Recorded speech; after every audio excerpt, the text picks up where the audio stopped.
أعوذ بالله من الشيطان الرجيم. بسم الله الرحمن الرحيم.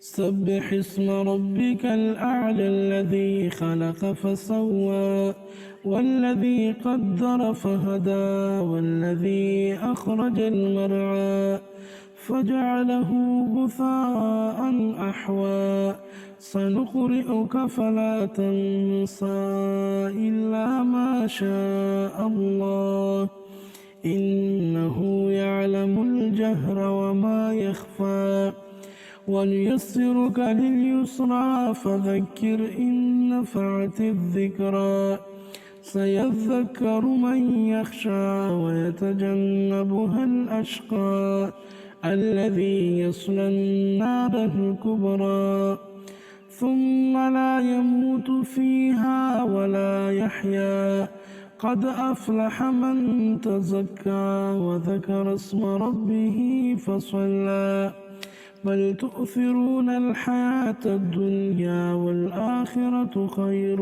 وأبقى إن هذا لفي الصحف الأولى صحف إبراهيم وموسى صدق الله العظيم.